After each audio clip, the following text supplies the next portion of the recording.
Nous n'avons pas tous 24 heures.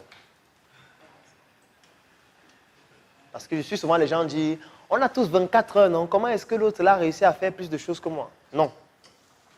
Nous n'avons pas tous 24 heures. Et je vais vous expliquer pourquoi nous n'avons pas tous 24 heures. Premier élément, nous n'avons pas tous le même appétit de sommeil. On n'a pas le même appétit de sommeil. Qui dans cette salle dort 8 heures par nuit? Voilà, ils sont là. Ils sont là. 6 heures. 4 heures. Ok. Toi qui dors 8 heures là, tu dors 8 heures, n'est-ce pas? Si tu tentes de dormir 4 heures pendant une semaine, tu vas tomber malade. Tu vas tomber malade parce que vous n'avez pas le même appétit de sommeil.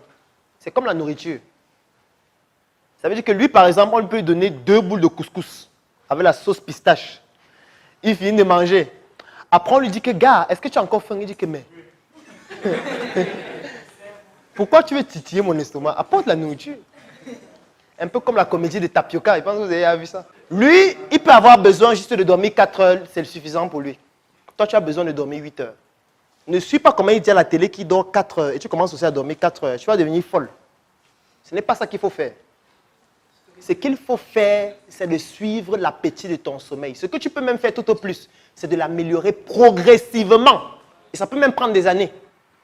Parce que si tu modifies brusquement ton appétit de sommeil, tu tombes malade.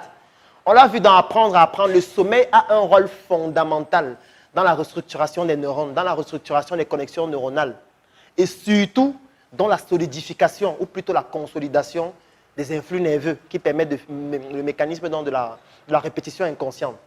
Donc le sommeil est fondamental pour l'organisme. Et tout le monde n'a pas le même appétit de sommeil. Donc si tu dors 8 heures, dors tes 8 heures. Mais ça veut donc dire que tu n'as plus 24 heures. Et que ça fait maintenant 24 heures moins 8. Ça fait combien? Et qu'en fait, la journée n'a que 16 heures. Puisque tu n'as que 16 heures d'éveil. Lui, il a plus d'heures d'éveil que toi. Donc vous n'avez pas, vous deux, 24 heures. Puisque pendant 8 heures de temps, toi tu dors, lui ne dort que 4 heures. Donc il a plus d'heures d'éveil que toi. Donc sur ce plan, vous n'êtes pas équitable.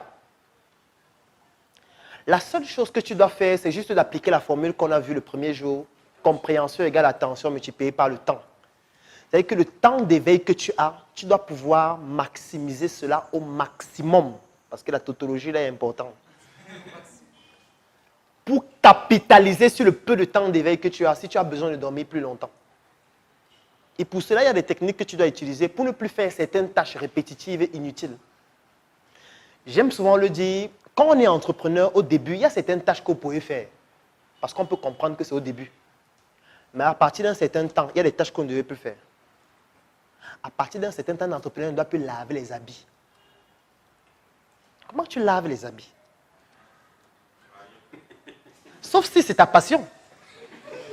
Je ne comprends pas comment quelqu'un peut se lever le matin. Il prend les habits, met dans le seau. Il trempe d'abord. Il lave pendant 3 heures, 4 heures de temps, en suivant la musique. Il lave les habits. Moi, je ne comprends pas. Je me dis, mais comment tu gaspilles le temps de façon aussi abominable? Je peux comprendre au début.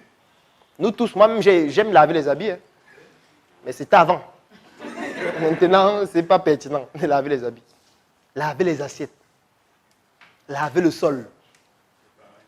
Faire le ménage. Sauf si c'est ta passion. Et que tu fais ça de temps en temps, peut-être parce que c'est quelque chose que tu as envie de faire. Parce qu'il ne faut pas aussi devenir un robot. Je peux comprendre qu'il y a des moments où tu vas le faire. Parce que voilà, tu veux participer aux activités de la maison. Mais il ne faut pas que ça devienne répétitif. Et tu ne peux pas te retrouver à un moment où tu commences à laver le sol tous les jours. Ça devient un problème. C'est une perte de temps. C'est une tâche que tu peux déléguer à quelqu'un, payer cette personne et capitaliser sur le temps là qui est plus précieux que l'argent.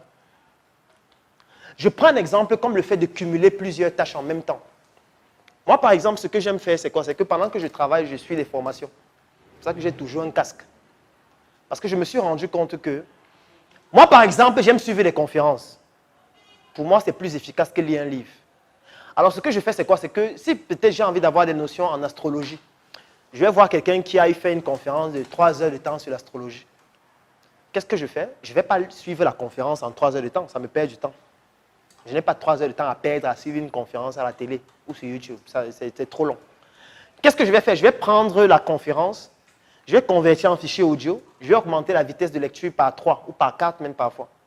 Et je vais prendre donc, je vais écouter ça en audio. Ce qui fait que l'orateur va parler très vite, très vite, très vite, très vite. Mais on l'a vu dans la prise de parole en public, les mots, ce n'est que 7%. Ce n'est pas ça qui m'intéresse. Ce qui m'intéresse, c'est le message global qu'il transmet tout au long de la conférence. Et que je serai capable de capter, même s'il parle vite. Ce qui fait donc que la conférence qui fait 3 heures de temps, je vais l'écouter en 45 minutes ou parfois en 30 minutes. Et à la fin, j'aurai tout le message global. Pendant que toi, tu seras en train de suivre pendant 3 heures, moi, je serai déjà en train de faire autre chose. Et pendant que j'écoute ça, par exemple, j'écris un texte. Ou par exemple, je travaille sur un nouveau projet. Ou par exemple, je réponds à des gens sur Facebook ou sur WhatsApp, etc. Donc, je fais ça en même temps. Ça permet de gagner en temps. Il y a une autre expérience que j'ai eu à faire avec des amis concernant la conduite. Est-ce qu'il y a des gens qui aiment conduire? Ok. Pour un entrepreneur, ça ne sert à rien. Pour un entrepreneur, ça ne sert à rien de conduire. Parce que je vais vous demander de faire une expérience. Pour ceux qui conduisent déjà, faites une expérience du temps que vous mettez à conduire en une semaine. Ça veut dire que vous prenez le temps où vous quittez la maison le matin. Vous conduisez les embouteillages, vous arrivez au boulot. Les tours que vous faites en journée et le soir quand vous rentrez. Vous calculez ça pendant une semaine. Le temps que vous avez mis au volant. Vous étendez ça sur un mois. Vous voyez sur un an. Le nombre de temps que vous mettez au volant. C'est énorme. Moi, j'ai essayé d'évaluer, j'ai compris que mais ça, c'est une perte de temps. Au lieu de faire ça, mieux tu payes quelqu'un qui conduit pour toi. Et pendant ce temps, soit tu te reposes, soit tu travailles. Ça te permet de gagner en temps. Parce que parfois, on va se dire que ce sont des nouvelles charges. Non. Entre ce que tu lui donnes et le temps que tu perds, qu'est-ce qui est plus important? Parce que je tiens à vous préciser qu'aujourd'hui, nous sommes le 40e. Le 3 décembre. Il n'y aura plus jamais de 2 décembre 2019. Ça n'existera plus jamais. Donc, ce que vous auriez dû faire le 2 décembre 2019, si vous n'aviez pas fait ça, c'est fini. Par contre, l'argent que vous avez perdu le 2 décembre 2019, vous pourriez gagner ça l'année prochaine. C'est préférable de perdre de l'argent au lieu de perdre son temps. Le temps est plus précieux que l'argent. Parce que les gens disent que le temps, c'est de l'argent. C'est une bêtise.